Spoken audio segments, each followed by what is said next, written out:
कहा आप चले तो सही। कौन है? नारद जी ने कहा वो मेरा शिष्य है महाराज। और नारद जी आकर के सीधे पहले राजा उत्तानपाद से कह गए, राजन तेरा पुत्र भगवान का दर्शन करके आ रहा है, उसके आने की तैयारी कर। पत्नी के मन में आसक्त हो गया, एक नारी के मन में तो आसक्त हो गया, और अपने नन्हे से बालक को तूने जंगल में जाने दिया, तिरस्कार कर दिया। वो तो सुनीति अच्छी है जिसने अपने बालक को अच्छी प्रेरणा दी है, सत्कर्म की प्रेरणा दी है, शुभ प्रेरणा दी है। वहां नारद जी जाकर के कहते मेरा शिष्य है महाराज, आप जाइए उस बालक को देखिए, जाकर के उसको पहचानिए, लेकिन आप उसी रूप में जाइए जिस रूप का वर्णन मैंने किया है। आप एक हाथ में शंख लेकर के, चक्र लेकर के, गदा लेकर के, वनमाला लेकर के, तुलसी में कंठी धारण करके आप मृत्यु मंडल पर जाते। भगवान चले आए और जब मधुवन के बीच में पहुंचे, ध्रुव के सामने पहुंचे तो क्या देखा? ध्रुव तो नेत्र बंद करके बैठे, समाधि लग गई है, सांस ब्रह्मांड में चढ़ा दिया है, अन्न नहीं ले रहा, जल नहीं ले रहा, फल नहीं ले रहा, वायु भी बंद कर दिया है। इस प्रकार का ज्ञान कहते ना कि बालक को जिस ओर तुम ले जाओगे बालक उस ओर जाएगा। तुम अपनी पूजा में अपने बालक को साथ बिठाओ, उसको तिलक लगाओ तो तिलक लगाएगा। वो तो सीखने के लिए बैठा है, वो तो धरती पे आया सीखने के लिए। अब हमारा इच्छा है कि हम उसको क्या राह दे, हमें उसको इच्छा दे रहा तो हमें देनी है उसके लिए, आगे फिर उसका कर्म, जैसा उसका कर्म होगा उसके अनुकूल होगा।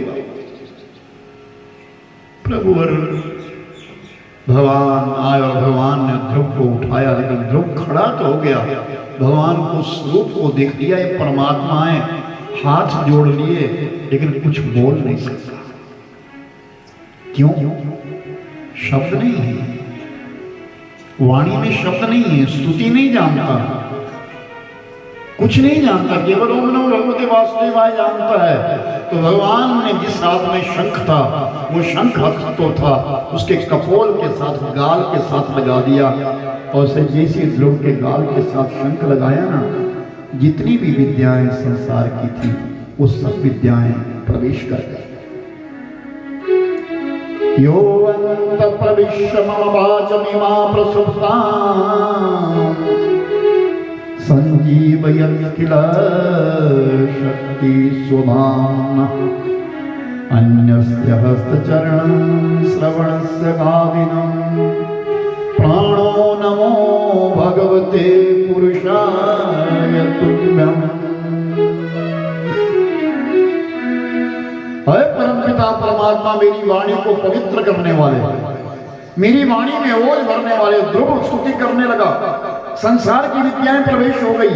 यो अंत प्रविष्ट मम वाचमिमा प्रसुप्तां, मेरे अंदर जो सोई हुई वाणी उसको जागृत कर दिया।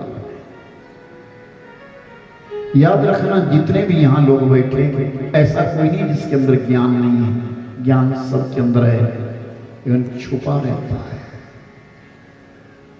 कोई महापुरुष आते हैं तो उसके अंदर का ज्ञान जगा देते हैं, फिर वो जागृत हो जाता है। अज्ञानी कोई नहीं है, जो भी धरा धरती पे आया वो ज्ञान लेकर के आया है। सबके अंदर ज्ञान है, ऐसा कोई नहीं जिसके अंदर ज्ञान नहीं है, एक छुपा रहता है, उसको उजागर करना हमारा कर्तव्य है। तभी तो कहा शरणागति लेना, हम महापुरुषों की शरण में जाएं, अच्छे लोगों की शरण में जाएं। भगवान की स्तुति करी तो परमात्मा ने कहा ध्रुव मांगो, क्या मांगते हो? नहीं महाराज, दुनिया बनाने वाला मेरे सामने, दुनिया की वस्तु मुझे नहीं चाहिए, अब मैं क्या मांगू? नहीं, तुमने मेरा जो भक्ति करी है, जो तुमने मेरा नाम जप किया है, वो वृथा नहीं जाएगा। मांगो, क्या मांगते हो? नहीं प्रभु, मुझे कुछ नहीं चाहिए। तो जाओ, तुम्हारा पिता तुम्हारा इंतजार कर रहा है, तुम्हारा राज्य तुमको मिलेगा, तुम 36,000 वर्ष का राज्य करोगे, उसके पश्चात तुम्हारी भेंट कुबेर से होगी और कुबेर के माध्यम से तुम्हारे लिए आशीर्वाद मिलेगा। इस शरीर को लेकर के तुम उत्तर दिशा के मालिक बन जाओगे। भगवान के चरणों में ध्रुव ने प्रणाम किया और अपने घर की राह ले ली। महलों में आए तो बड़ा भव्य स्वागत हुआ। ध्रुव आया है, आज कोई भक्त आया है, आज पुत्र नहीं आया, आज भक्त आया है। समय आने के ऊपर ध्रुव के मस्तक में तिलक किया गया। ध्रुव राजा बन गए। ध्रुव का जो छोटा भाई जिसका नाम उत्तम था, वो उत्तम एक दिन यक्षों के साथ युद्ध करता करता मर गया, मृत्यु को प्राप्त हो गया। और जब ध्रुव को पता चला कि यक्षों ने मेरे भाई को मारा, तो ध्रुव अपनी सेना को तैयार करके यक्षों के साथ युद्ध करने के लिए निकल गया। और अलकापुरी में जाकर के यक्षों के साथ बड़ा घोर युद्ध होने लगा। और जब अंत समय आया तो क्या देखा, उस समय अलकापुरी के पति जिनका नाम कुबेर है, धन कुबेर जिनका नाम है, ऐसे कुबेर सामने आए युद्ध करने के लिए। और जैसे धनुष बाण ध्रुव ने उठाया ना, उसी समय पितामह स्वयंभू मनु चलो आए और मनु ने कहा, ध्रुव तुम्हारे भाई की मृत्यु यक्षों ने नहीं करी है। जो कुछ संसार में मृत्यु को प्राप्त होता है अपने कर्मों के अनुसार होता है। ये महात्मा कुबेर है, इनके चरणों में प्रणाम करो। ध्रुव उठा और कुबेर के चरणों में प्रणाम किया, नमन किया। कुबेर ने कहा, ध्रुव जाओ, मैं तुम्हारे लिए आशीर्वाद देता हूँ। मृत्यु एक दिन आएगी, मृत्यु के मस्तक के ऊपर तुम पांव रख करके उत्तर दिशा के मालिक बन जाओगे। लौट गया ध्रुव। 36,000 वर्ष शासन किया। 3 पुत्र और एक कन्या को जन्म दिए। शिशुमार की पुत्री श्रमी, वायु की पुत्री ईला के साथ 2 पत्नियां हुई ध्रुव की। बड़े आनंद से अपना गृहस्थ किया। और गृहस्थ जब देखा कि मेरा गृहस्थ पूर्ण हो गया, उसके पश्चात संकल्प लिया कि अब गृहस्थ में नहीं रहूंगा। अपना कमंडलू लिया और गणवेश धारण किया और गंगा मैया के किनारे सुमिरन चिंतन करने के लिए निकल गए। हमारे यहाँ भी ये प्रचलन था। पहले राजा महाराजा सब जो वृद्धावस्था को प्राप्त होते थे चले जाते थे, हरिद्वार चले गए या जाएंगे, या प्रयागराज चले जाएंगे, या काशी जी में चले जाएंगे। और काशी जी का प्रचलन तो हम देखते आए कि आज भी वहां लोग किराए का घर लेकर के अपनी मृत्यु का इंतजार करते हैं कि काशी में हमारी मौत हो। लेकिन विडंबना तो इस बात की है कि जब चौथा पहर लगता तो हमारे यहाँ के लोग रिटायर होने के पश्चात उस पैसे को संभालने में लग जाते हैं। पहले जन्म के पहले भाग में खूब सारी विद्या कमाओ, दूसरे भाग में धन कमाओ, और तीसरे भाग में पुण्य कमाओ, चौथे भाग में कुछ नहीं कर सकते।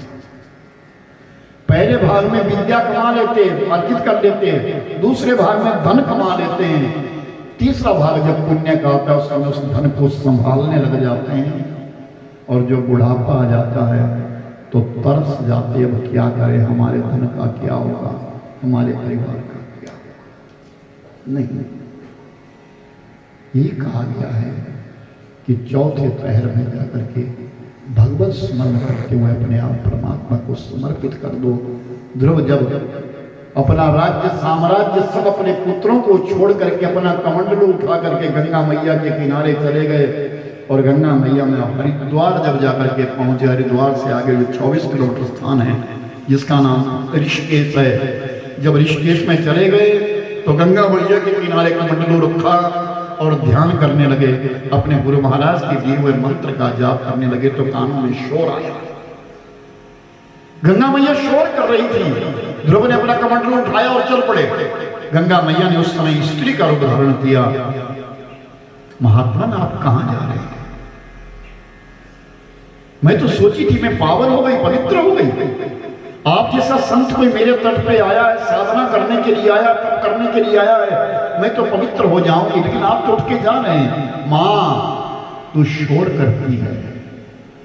जहां कलह होती है, जहां शोर होता है, वहां भगवत भजन नहीं होता। इसलिए मैं यहां नहीं रहूंगा। गंगा मैया ने सौगंध खाई ध्रुव अपना आश्रम यहीं रख, अपना स्थान यहीं रख, मैं आज के पश्चात यहाँ शोर नहीं करूंगी। आज भी जाइए ऋषिकेश के बीच में लक्ष्मण झूला से राम झूला तक का जितना भी स्थान है, कहीं कोई शोर नहीं होता, क्योंकि वहाँ ध्रुव आश्रम आज भी विद्यमान है। ध्रुव बैठे 11 वर्ष तक गुरु महाराज के दिए हुए उस मंत्र का जाप करते रहे।